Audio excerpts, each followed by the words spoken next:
Assalamualaikum warahmatullahi wabarakatuh. Pagi hari ini kita akan membahas surah Isra atau Al-Isra ayat 4 sampai 7. A'udzubillahi minasyaitonir rajim. Bismillahirrahmanirrahim. Wa qadayna ila bani Israila fil kitabi la tufsidunna fil ardi marrataini wala ta'lunna uluwan kabira. Fa idza jaa wa'du ulahuma ba'athna 'alaikum ibadan lana uli ba'sin syadid fajasu khilalad diyar wa kana wa'dan maf'ula. Thumma radadna lakum al-qarrata 'alaihim wa amdadnakum bi amwalin wa banin wa ja'alnakum aktsara nafira. In ahsantum ahsantum li anfusikum wa in asatum falaha. Fa idza jaa wa'dul akhirati liyasa'u wujuhakum wa liyadkhulul masjida kama dakhalu awwala marratin wa liyutabbiru ma alau tatbira. Allah Subhanahu wa taala berfirman, dan telah kami tetapkan terhadap Bani Israel di dalam kitab itu, sesungguhnya kamu akan membuat kerusakan di muka bumi ini 2 kali, dan pasti kamu akan menyombongkan diri dengan kesombongan yang sangat besar. Maka apabila datang saat hukuman bagi kejahatan pertama dari kedua kejahatan itu, kami datangkan kepadamu hamba-hamba kami yang mempunyai kekuatan yang besar, lalu mereka merajalela di kampung-kampung, dan itulah ketetapan yang pasti terlaksana. Kemudian kami berikan kepadamu giliran untuk mengalahkan mereka. Kami membantumu dengan harta kekayaan dan anak-anak, dan kami jadikan kamu kelompok yang lebih besar. Jika kamu berbuat baik, berarti kamu berbuat baik bagi dirimu. Dan jika kamu berbuat jahat, maka kejahatan itu bagi dirimu sendiri. Dan apabila datang saat hukuman bagi kejahatan yang kedua, kami datangkan orang lain untuk menyuramkan muka-muka kalian, dan mereka masuk ke dalam masjid sebagaimana musuh-musuhmu memasukinya pada kali pertama kali, dan untuk membinasakan sehabis-habisnya apa saja yang mereka kuasai. Ma'asyiral muslimin yang dimuliakan Allah Subhanahu wa taala, surah Al-Isra ayat 4 sampai 7 ini mengkisahkan tentang hancurnya Baitul Maqdis. Dan tentu kisah kehancuran Baitul Maqdis sangat erat kaitannya dengan satu raja yang disabdakan Nabi SAW bahwa di dunia ini ada 4 raja yang menguasai dunia barat, timur, selatan dan utara.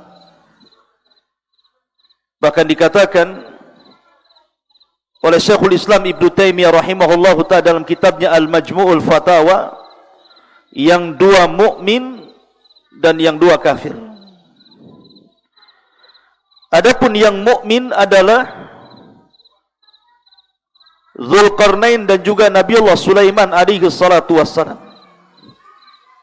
2 raja yang sangat beriman kepada Allah dan menguasai sebagian besar dunia. Adapun yang kafir, Namrud di zaman Ibrahim dan juga Bukhtun Nasr. Ini 2 raja yang zalim, yang kafir, dan pernah menguasai sebagian besar dunia. Yang ingin saya kisahkan yang berkaitan dengan surah Isra ini, ayat 4 sampai 7 ini, adalah salah satu dari 4 raja penguasa dunia. Siapa dia? Raja Bukhtun Nasr. Raja Bukhtun Nasr. Al-Imam Ibnul Athir rahimahullahu ta'ala, sebagaimana disebutkan dalam kitab Al-Kamil, jilid yang pertama halaman 228, para ulama berselisih pendapat tentang kapan Bukhtun Nasr ini diutus oleh Allah Azza wa Jalla untuk menghancurkan orang-orang Yahudi, bahkan menghancurkan Baitul Maqdis sampai ke akar-akarnya. Ada yang mengatakan bahwa Bukhtun Nasr ini hidup di beberapa nabi. Jadi dia hidup sezaman dengan beberapa nabi. Di antaranya nabi yang sangat masyhur adalah Nabi Daniel, kemudian Irminia, kemudian Hanania, kemudian Azaria, kemudian Misha'ilah. Itulah nama-nama nabi yang sezaman dengan Bukhtun Nasr. Tapi ada juga yang mengatakan bahwa Bukhtun Nasr itu muncul setelah Bani Israel, khususnya orang-orang Yahudi, membunuh para nabi. Salah satunya adalah nabi yang dibunuh adalah Yahya ibn Zakaria, kemudian ayahandanya Zakaria juga, bahkan menyerang Nabi Isa alaihi salatu wassalam sampai akhirnya Allah angkat Isa ke langit. Sebab perlakuan mereka kepada para nabi inilah yang menghinakan para nabi, diutus kepada mereka raja zalim, kemudian menghancurkan mereka sehancur-hancurnya. Bagaimana kisahnya? Ma'asyiral muslimin yang dimuliakan Allah Subhanahu wa taala, cerita Bukhtun Nasr ini memang cerita yang sangat menarik karena dicantumkan dalam Al-Qur'an secara isyarat. Sebagaimana ketika Allah Subhanahu wa taala berfirman dalam surah Al-Baqarah ayat 114, "Wa man adzlamu mimman mana'a masajidallah an yudhkara fiha ismuhu wa sa'a fi kharabiha ulaika ma kana lahum an yadkhuluha illa khaifin lahum fid dunya khizyun wa lahum fil akhirati adzabun adzim." Dan siapakah lagi yang lebih zalim dari orang-orang yang melarang di dalam masjid-masjid Allah untuk menyebut namanya dan berusaha merobohkannya. Mereka itu tidak pantas memasukinya kecuali dengan rasa takut kepada Allah. Mereka akan mendapatkan kehinaan di dunia, dan di akhirat mereka mendapatkan azab yang berat. Salah satu penafsiran dari surah Al-Baqarah 114 ini, salah satu asbab nuzulnya bicara tentang Bukhtun Nasr yang menghancurkan Baitul Maqdis sampai Haikal Sulaiman itu dihancurkan sehancur-hancurnya. Ma'asyiral muslimin yang dimuliakan Allah Azza wa Jalla. Jadi Bukhtun Nasr ini sebelum jadi raja, dia adalah seorang pemimpin pasukan perang. Bahwa dia membawahi 100.000 pasukan kuat di zaman itu, sehingga pasukannya tidak bisa dikalahkan. Dan kita tahu bahwa Bukhtun Nasr itu kan hidup di zaman yang saya sebutkan tadi. Ada yang mengatakan hidup di zaman nabi-nabi tadi yang saya sebutkan. Ada juga yang mengatakan setelah Yahya ibn Zakaria dibunuh. Di Irak ada sebuah negeri namanya Babil. Negeri ini disebut orang-orang Kaldaniun. Lah Bukhtun Nasr itu hidup di Babil. Setelah dia menjadi raja di Babil, memimpin orang-orang Kaldaniun itu, Bukhtun Nasr ini diberikan kecerdasan perang dan juga kecerdasan yang lainnya. Bahkan disebutkan dia pernah membuat kebun yang ada di atas langit.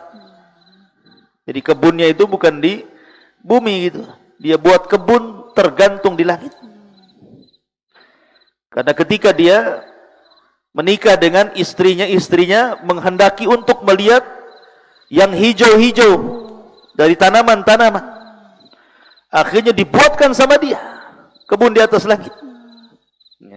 Saking cerdasnya Bukhtun Nasr itu dengan teknologi dia saat itu. Bahkan dia membuat 8 gerbang untuk mengelilingi negaranya, dan gerbangnya besar-besar terbuat dari emas dan perak, dan itu gerbang terindah kala itu, menunjukkan kemajuan kota Babil Irak saat itu. Lah Bukhtun Nasr ini membawa 100.000 pasukan, kemudian menaklukkan daerah-daerah sekitar Irak, sampai akhirnya dia pun mulai menaklukkan di luar Irak. Kemana? Ke arah Syam dan ke arah Damaskus. Lah cerita Bukhtun Nasr ini dan juga pasukan kuatnya menyebar sampai ke Syam dan Damaskus, sampai Raja Damaskus itu ketakutan. Ketika datang pasukan besar dipimpin oleh Bukhtun Nasr, karena ketakutan Bukhtun Nasr akan menghancurkan Syam dan Damaskus, maka Raja Damaskus ketika itu menjumpai Bukhtun Nasr, kemudian mengaku kalah dan siap membayar jizyah, upeti. Yang jelas jangan diserang. Saya akan bayar upeti apa yang kau kehendaki. Setelah kemudian Bukhtun Nasr berhasil menaklukkan Syam dan Damaskus, disinilah kemudian dia mulai melirik daerah di sekitarnya.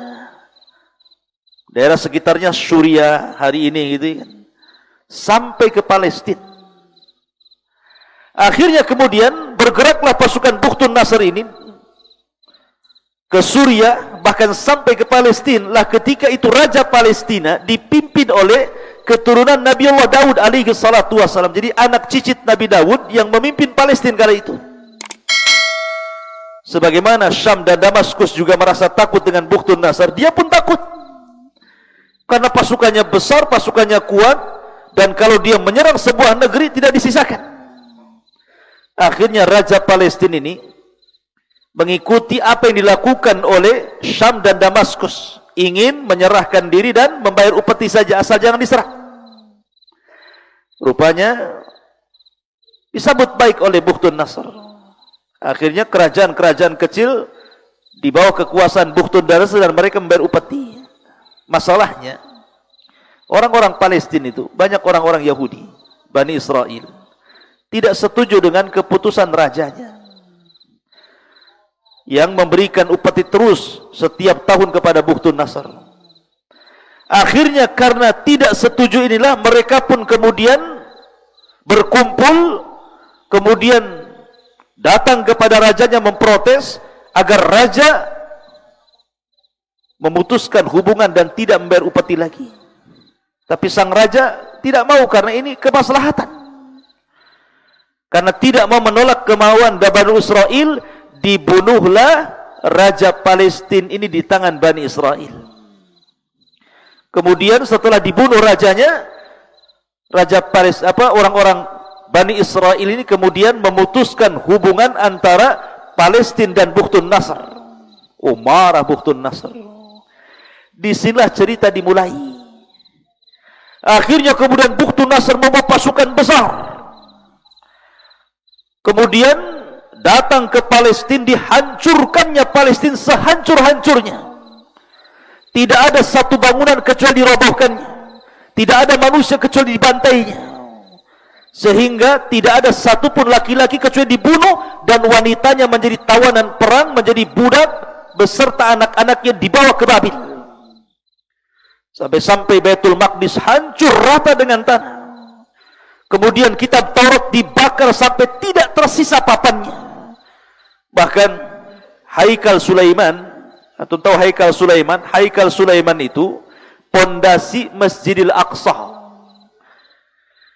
Jadi Sulaiman itulah yang membangun Masjidil Aqsa. Kecil Masjidil Aqsa itu. Kemudian dilebarkan sampai sekarang lebar sekali. Lah Haikal Sulaiman itu bangunan asal. Bangunan asal yang dibangun oleh Sulaiman itu disebut Haikal Sulaiman. Inilah haikal inilah yang sampai hari ini orang-orang Israel mencarinya. Sehingga saya dengar bahwa Masjidil Aqsa itu sudah bolong bawahnya. Kemudian dicari-cari, dikorek-korek oleh orang-orang Israel untuk dirobohkan dan dikembalikan kepada Haikal Sulaiman, karena sebuah keyakinan apabila haikal itu berdiri, maka Metius yang ditunggu-tunggu menurut mereka adalah penolong, menurut kita Dajjal, akan datang dan akan memimpin mereka. Jadi Bukhtun Nasr itu betul-betul meratakan bangunan Haikal Sulaiman. Bahkan barang-barang yang ada dalam Masjidil Aqsa itu diangkut semua ke Irak. Bayangkan kota yang tadinya indah, Kota yang tadinya makmur menjadi kota yang hancur lebur rata dengan tanah, tidak ada satupun makhluk di situ. Karena semua perempuan dan anak-anak dibawa ke Irak, kemudian diperbudak, dibagi-bagikan ke rumah-rumah Irak.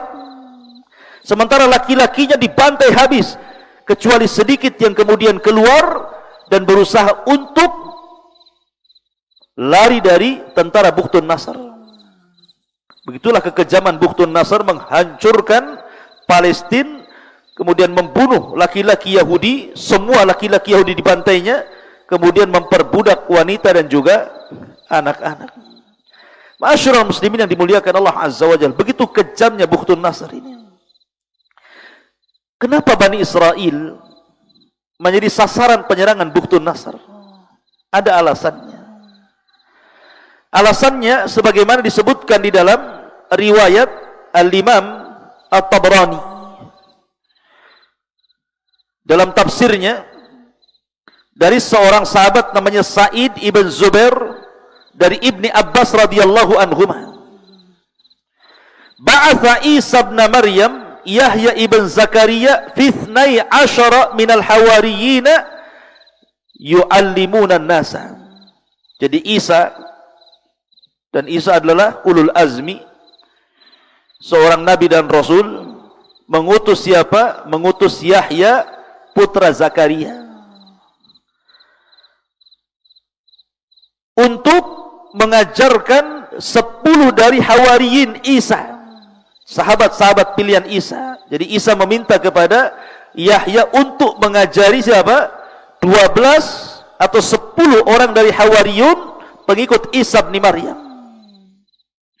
Lah salah satu ajaran yang diajarkan Yahya ibn Zakaria kepada mereka adalah fima nahahum anhu nikahu ibnatil akh. Di antara larangan yang diajarkan adalah tidak boleh menikah dengan anak saudara, artinya ponakan. Lah ketika itu ada Raja Romawi, Raja Zalim. Itu menaksir siapa? Seorang wanita. Dan wanita ini masih anak daripada bibinya. Jadi bibinya punya anak, seorang wanita cantik. Dalam syariat Yahya ibn Zakaria tidak boleh nikahu ibnatil akh, menikahi anak saudara atau ponakan, itu tidak boleh. Tapi karena wanita itu cantik, raja ini mau. Bagaimana caranya harus nikah? Padahal dalam ajaran Yahya ibn Zakaria tidak boleh. Karena maksa, akhirnya ibunya wanita ini mengatakan kepada puterinya, kalau seandainya raja melamarmu, maka maharnya adalah kepala Nabi Yahya. Maharnya itu kepala Nabi Yahya. Karena dia memfatwakan haramnya menikahi wanita dari anak saudara. Awalnya raja tidak mau, tapi karena itu syaratnya, kalau tidak mau nggak jadi kawin. Akhirnya kemudian disanggupi oleh raja, diutuslah pasukan untuk mencari Yahya ibn Zakaria. Yahya sedang mengajar di masjid kepada orang-orang Hawariyun, tiba-tiba dikepung tuh, bayangkan. Kemudian ditangkap, diseret, kemudian setelah diseret, kemudian dipenggal lehernya, kemudian dipisahkan leher dari kepala dari badannya, kemudian kepalanya dibawa oleh prajurit ini menghadap raja. Dan itu maharnya. Bayangkan, maharnya kepala seorang nabi, Yahya ibn Zakaria alaihi salatu wassalam. Lah ketika lehernya Yahya ibn Zakaria ini putus dari badannya, itu darahnya netes ke bumi. Sebutkan dalam riwayat ini bahwa fabadarat qatratu min damihi alal ardi falam tazal taghli hatta ba'athallahu Bukhtun Nasr alaihim. Jadi darah itu yang netes dari lehernya, kepalanya Yahya ibn Zakaria ke bumi itu akhirnya tidak kering, tapi terus mendidih seperti air yang direbus itu, terus seperti itu berhari-hari, berbulan-bulan, bertahun-tahun, tidak kering-kering. Sampai akhirnya Allah subhanahu wa ta'ala mengutus kepada mereka seorang raja zalim, Bukhtun Nasr. Diutus kepada mereka untuk menyerbu Palestina. Lah sesampainya orang-orang Bukhtun Nasr di Palestina, akhirnya kemudian ada seorang nenek yang menunjukkan Bukhtun Nasr kepada letak darahnya Yahya ibn Zakar yang mendidih itu. Dengan sebab itulah akhirnya maka Bukhtun Nasr marah. Dari situlah penyebabnya kenapa Bukhtun Nasr menghancurkan Palestina sehancur-hancurnya. Dalam riwayat seperti itu. Ma'asyiral muslimin yang dimuliakan Allah Azza wa Jalla, akhirnya setelah menguasai Palestina, kemudian diserangnya Suriah, kemudian diserangnya negara-negara, sampai Syam kali itu dikuasai dan di bawah kepemimpinan Bukhtun Nasr. Sehingga makin congkaklah Bukhtun Nasr. Akhirnya Allah Subhanahu wa taala mengadab Bukhtun Nasr dengan cara yang Allah kehendaki. Bagaimana cara meninggalnya? Ini bayangkan, seorang raja, pasukan besar, tetapi karena kesombongannya, akhirnya Allah Subhanahu wa taala berikan penyakit gila Bukhtun Nasr ini.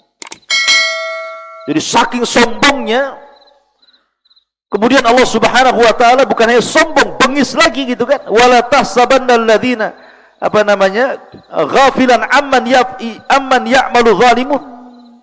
Jangan kau kira Allah Subhanahu wa taala diam ketika melihat orang-orang zalim. Maka akhirnya Allah Subhanahu wa taala kehendaki otaknya Bukhtun Nasr ini error. Jadi gila dia. Kemudian dia pun hidup sendirian di tengah hutan sampai dia mati. Ada juga yang mengatakan sebab meninggalnya Bukhtun Nasr itu sama dengan meninggalnya Namrud. Dikirim ba'udhah. Ba'udhah itu semut, nyamuk. Kemudian masuk di telinganya, kemudian masuk ke otaknya, kemudian menggerogoti otaknya. Akhirnya dia meminta kepada khadimnya untuk dipukulkan sandal di kepalanya. Pas dipukul mati dia. Subhanallah. Bagaimana Allah Subhanahu wa taala menghukum Bukhtun Nasr ini. Lah, ayat ini menjelaskan tentang kehinaan Bani Israel karena mereka tidak melindungi nabinya, bahkan cenderung membunuh nabinya. Maka Allah hinakan Bani Israel. Dan hari ini saya dengar bahwa kaum muslimin yang ada di Aqsa yang sedang salat diserang oleh tentara Israel. Dan itu terjadi setiap Ramadan. Kita hanya bisa berdoa kepada Allah Subhanahu wa taala, semoga Allah Subhanahu wa taala menangkan agamanya di negeri Palestina. Tetapi begitulah takdir Allah Azza wa Jalla. Palestina akan seperti itu. Berperang dan berperang sampai akhirnya Allah Subhanahu wa taala jadikan kekuatan kaum muslimin semua bersumber di Palestina. Karena Palestina itu jantung kota dari negara Syam. Dia tengah-tengahnya. Jadi poros kekuatan kaum muslimin di akhir zaman itu di Palestina. Dan itu tanda kemenangan ketika Allah Subhanahu wa taala utus kepada mereka Al-Mahdil Muntadhar Muhammad ibn Abdullah memimpin perang, kemudian terjadi perang besar yang disebut dengan Armageddon dalam bahasa kita Malhamatul Kubra, maka terjadi perang salib. Orang-orang Yahudi tidak terlibat dalam perang ini. Mereka sembunyi ketakutan. Sampai akhirnya orang Islam memenangkan dalam perang Malhamatul Kubra. Di sini Dajjal muncul. Dan ingat Rasul mengatakan Dajjal itu tidak akan muncul kecuali karena ghadbah yaghdibuha, karena ada kemarahan yang menyulutnya. Nah, salah satu kemarahan yang menyulut Dajjal keluar adalah ketika orang-orang Yahudi tidak terlibat perang, ketakutan. Maka Dajjal marah. Keluarlah Dajjal kepada orang-orang Yahudi, dan di situ sudah ditunggu 70.000 Yahudi Asfahan. Wallahu alam. Ini diantara kisah surah Al-Isra ayat 4 sampai 7. Subhanakallah bihamdika asyhadu an la ilaha illa anta astaghfiruka wa atubu ilaik. Allahu ta'ala. Assalamualaikum warahmatullahi wabarakatuh.